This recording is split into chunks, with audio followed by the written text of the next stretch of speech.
Respected minds, respected strivers, respected souls who quietly carry big dreams inside ordinary days. If you've been waiting to feel perfect before you begin, this message may be the turning point that finally sets your life in motion. Let me start with a simple truth that sounds almost too plain to be powerful, yet it has quietly shaped the lives of the most effective people who ever lived. Progress beats perfection every single time.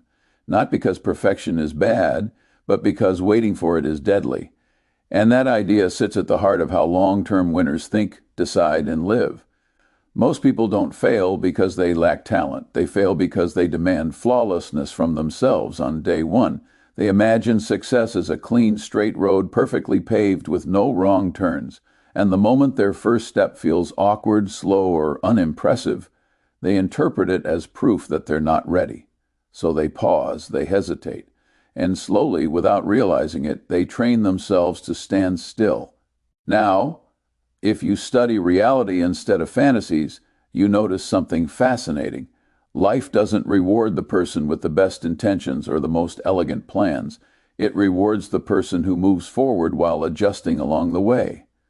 Charlie Munger often spoke about rationality, patience, and incremental improvement, not because they sound inspiring, but because they actually work. He understood that compounding applies not only to money, but to habits, decisions, character, and personal growth. Think about how a child learns to walk.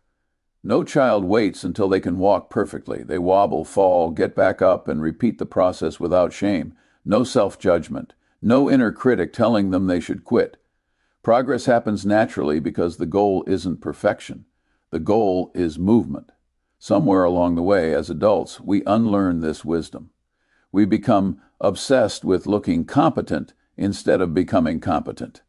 Perfectionism disguises itself as high standards, but often it's just fear wearing a respectable suit, fear of being judged, fear of failing publicly, fear of discovering that our first effort might not reflect our full potential. So we polish endlessly, we prepare forever, we wait for the perfect moment that never arrives, and in doing so, we trade real growth for imaginary safety. One of the quiet lessons from Munger's way of thinking is that stupidity is more expensive than failure. Doing nothing because you're afraid to do it imperfectly is often far more damaging than making a few early mistakes. Mistakes can be corrected, time wasted cannot. Progress gives you feedback. Perfection gives you excuses. Let me tell you something most people don't want to hear. Your first attempt is supposed to be bad. Your early work is supposed to be clumsy. Your initial results are supposed to disappoint you. That's not a flaw in the system. That is the system. Improvement is born from exposure to reality, not from isolation in your own head. Look at any long-term success story, and you'll find a trail of imperfect actions. Businesses that started with ugly products. Writers whose early work embarrasses them now. Investors who made painful mistakes before they learned to think clearly. What separated them from everyone else wasn't genius. It was the willingness to move forward before feeling ready. There's a strange relief that comes when you accept progress over perfection. You stop needing approval to begin. You stop demanding certainty before acting. You start asking better questions like, what's the smallest step I can take today that moves me forward just a little? And that small step, repeated daily, quietly compounds into something powerful. Munger believed in avoiding big stupidity rather than chasing brilliance. In life, one of the biggest forms of stupidity is paralysis disguised as preparation. When you wait for perfection, you don't avoid pain. You postpone growth. You delay learning. And often you slowly lose belief in yourself. Progress, on the other hand, builds self-trust. Every imperfect action sends a signal to your mind that you are someone who moves, someone who adapts, someone who learns, and over time that identity becomes far more valuable than any flawless plan you could have designed at the beginning. So if you feel stuck right now, understand this. You don't need more motivation. You don't need more clarity. You don't need a perfect version of yourself. You need motion. Even slow motion, even awkward motion, especially awkward motion. Because forward, imperfect movement is how confidence is earned, not how it's imagined. This principle isn't about lowering standards. It's about understanding the order of operations in real life. First comes action, then comes feedback, then comes refinement. Perfection, if it ever appears, arrives at the end of the journey, not the beginning. And once you truly understand that, something inside you relaxes. You stop fighting yourself. You stop delaying your life. You start becoming a person who quietly improves instead of loudly plans. Good. Then let's go deeper, because once you accept progress over perfection in theory, the real work begins in practice, inside the quiet moments of daily life, where no one is watching and no applause is coming. One of the most underestimated ideas in Charlie Munger's thinking is how brutally honest he was about human nature. He didn't romanticize discipline or motivation. He understood that people are inconsistent, emotional, and easily distracted. That's exactly why he trusted systems and habits more than feelings. Progress, when done correctly, doesn't depend on feeling inspired. It depends on reducing friction and increasing the odds that you'll do the right thing even on ordinary days. Perfectionists often live in extremes. When things go well, they feel unstoppable. When they slip slightly, they feel like frauds. This emotional roller coaster drains energy and creates burnout. Progress-oriented people live differently. They expect inconsistency. They plan for imperfection. They build lives that can tolerate bad days without collapsing. Here's a quiet truth most people never learn. The goal isn't to win every day. The goal is to avoid losing badly. If you can make sure that your worst days don't destroy your momentum, you'll almost always win in the long run. Munger would call this inversion. Instead of asking, how do I become perfect, ask, how do I stop sabotaging myself? Self-sabotage usually doesn't look dramatic. It looks like skipping small efforts because they feel insignificant. It looks like restarting instead of continuing. It looks like waiting for motivation instead of honoring commitment. These are not moral failures, they are design failures. And once you see that, you stop blaming yourself and start adjusting your environment. Progress compounds quietly. One page written daily becomes a book. One honest workout becomes a stronger body. One uncomfortable conversation becomes emotional maturity. But perfectionism interrupts compounding. It resets the counter. Every time you quit because it wasn't flawless, you go back to zero. Progress keeps the streak alive, even if the quality fluctuates. Munger often emphasized the power of long-term thinking. And long-term thinking demands humility.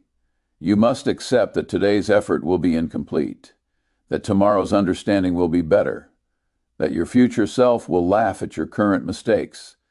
That's not failure, that's evidence of growth.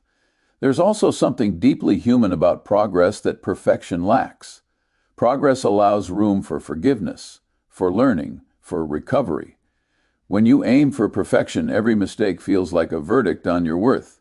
When you aim for progress, mistakes become data, and data is neutral. It teaches instead of condemning. Think about the areas where you feel stuck right now.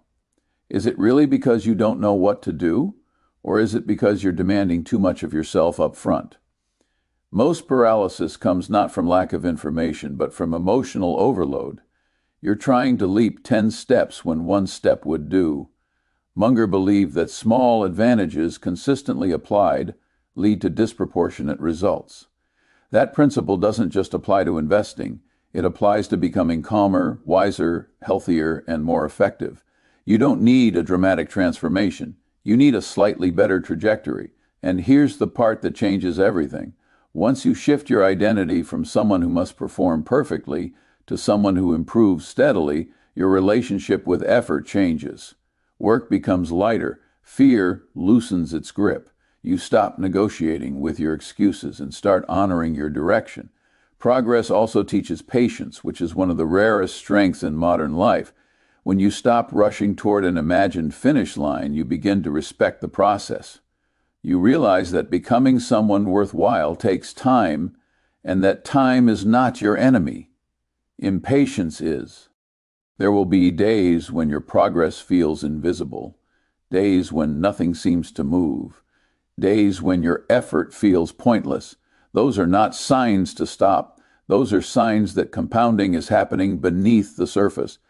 Most breakthroughs are delayed. Most rewards arrive after persistence has already been tested. Munger once implied that the best way to live is to get a little wiser every day, not dramatically wiser, just slightly. That sentence alone contains a lifetime strategy. Slightly wiser decisions, repeated daily, protect you from catastrophic mistakes and gently guide you toward a better life. So if part 1 gave you permission to begin imperfectly, part 2 asks you something harder. It asks you to continue imperfectly, to show up when enthusiasm fades, to keep moving when progress feels slow, to trust that small rational steps beat emotional intensity every time. And once you master that, something profound happens. You stop needing external validation. You stop waiting to feel ready. You become internally aligned, calm, quietly confident, because you know that as long as you're moving forward, you're already winning. Is where this principle stops being an idea and starts becoming a philosophy of living, especially in the moments when life tests you, humbles you, and strips away your illusions. Progress over perfection is easy to agree with when things are going well. The real proof comes when you fall short, when your effort doesn't pay off, when you realize you misjudged a situation or trusted the wrong assumption. Most people interpret these moments as signs that they're not cut out for success. Munger would interpret them differently. He would see them as tuition, and tuition, while painful, is never wasted if the lesson is learned. One of the most destructive habits perfectionism creates is identity attachment. You begin to confuse who you are, WI, how well you perform. When results dip, your self-respect dips with them. That's a fragile way to live. Progress-oriented thinking separates identity from outcomes. You are not your last result. You are the trajectory you're on. Life doesn't move in straight lines. Careers stall, health fluctuates, relationships evolve. Anyone who expects linear improvement is guaranteed disappointment. But if your goal is steady progress rather than flawless execution, these fluctuations stop feeling like failures and start feeling like part of the terrain. Munger often warned against self-pity and emotional overreaction, not because he lacked empathy, but because he understood the cost of distorted thinking. When you dramatize a setback, you multiply its damage. When you study it calmly, you limit the loss and increase the gain. There's a subtle but powerful shift that happens when you stop asking, "Why did this happen to me?" and start asking, "What can this teach me?" That question alone can turn adversity into advantage. Progress doesn't require optimism, it requires curiosity. Many people abandon good paths simply because the early rewards are delayed. They mistake silence for failure. They don't see the internal growth happening beneath the surface. Discipline strengthening, judgment sharpening, emotional resilience forming, these are invisible assets, but they are the ones that carry you through storms. Think of progress like sharpening an axe. The work doesn't look productive at first. No trees fall, no applause comes. But when the moment arrives, the impact is undeniable. Perfectionists want immediate proof. Progress thinkers trust preparation. There's also moral growth involved in this principle. When you accept imperfection, you become more compassionate toward others. You stop demanding flawless behavior. You become slower to judge and quicker to understand. That ALO. Ni improves your relationships and your leadership more than any technique ever could. Munger admired people who could sit with discomfort without panicking. That ability is built through repeated exposure to imperfect outcomes. Each time you survive a mistake without collapsing, you teach your nervous system that imperfection is not a threat. Over time, courage becomes your default. And here's a truth that rarely gets said out loud. Many people cling to perfectionism because it protects their ego. If you never fully try, you never fully fail. Progress demands vulnerability. It demands that you risk looking foolish in exchange for becoming capable. Progress also teaches you when to quit intelligently. Perfectionism traps people in bad decisions because quitting feels like admitting failure. Progress-oriented thinking evaluates based on evidence, not pride. It allows course correction without shame. Munger believed that rational people change their minds when the facts change. That's impossible if you're obsessed with being right. Progress values being less wrong over time, and that mindset alone can save you years of unnecessary struggle. At some point, you realize that life isn't about reaching a flawless version of yourself. It's about reducing regret, about looking back and knowing you acted, learned, adjusted, and grew. Perfection leaves you with fantasies. Progress leaves you with experience. So if you've stumbled recently, good. If you've been humbled, good. If you've seen the limits of your current approach, that's progress revealing itself. The only real failure is refusing to learn. This part of the journey isn't glamorous, it's quiet, it's internal, but it's where resilience is built. And resilience, more than talent or intelligence, determines who lasts. You don't need to impress the world today, you need to become slightly better than yesterday. Shh. That's it. That's the game. And if you play it long enough, the results take care of themselves.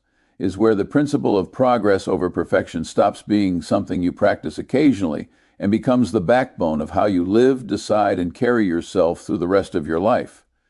When you truly internalize this principle, something quiet but powerful happens to your sense of time. You stop rushing. You stop comparing your chapter 1 to someone else's chapter 20. You begin to respect the long arc of improvement. Munger often spoke about playing games you can win over a lifetime, not just games that feel good in the moment. Progress is a lifetime game.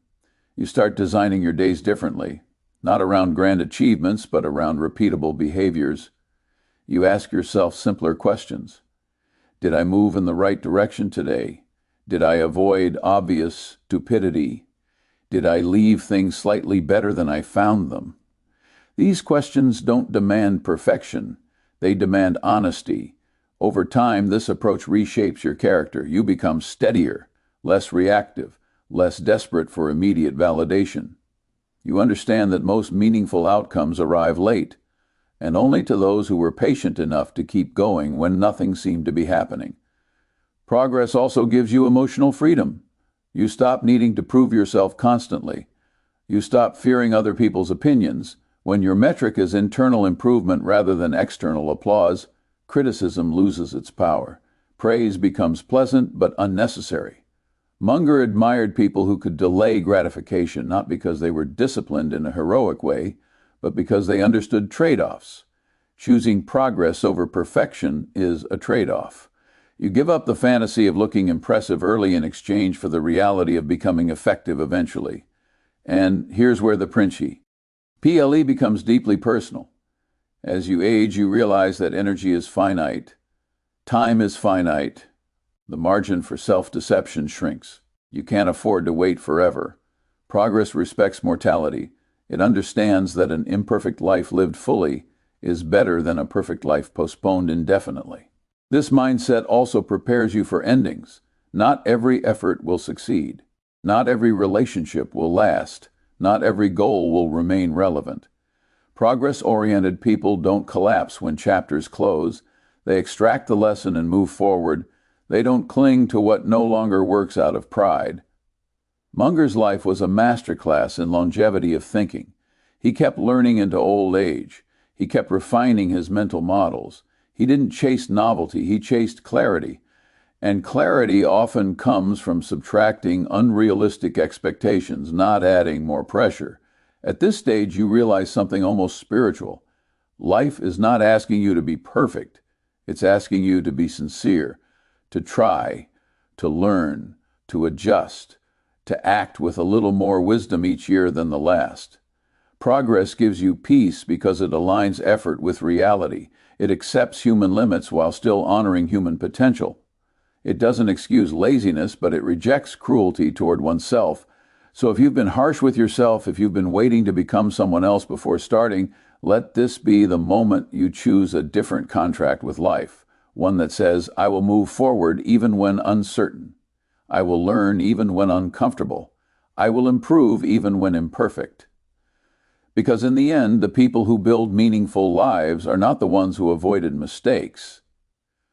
They're the ones who kept going long enough for their mistakes to teach them. Then let me leave you with this, not as advice, but as a quiet reminder you can return to whenever doubt starts whispering again. One day, much sooner than you think, You will look back at this version of yourself, not with embarrassment, but with gratitude. Gratitude that you didn't wait. Gratitude that you moved forward even when your steps were unsure. Gratitude that you chose growth over comfort and progress over the illusion of perfection. Life is not a performance, it's a practice, and every day you show up, imperfect but honest, you are practicing becoming someone wiser, someone calmer, someone more capable of handling whatever comes next. That is how real confidence is built, not through flawless execution, but through repeated survival of imperfection. Charlie Munger once lived by the idea that avoiding obvious mistakes and getting a little better each day was enough to create extraordinary outcomes over a lifetime, not dramatic outcomes.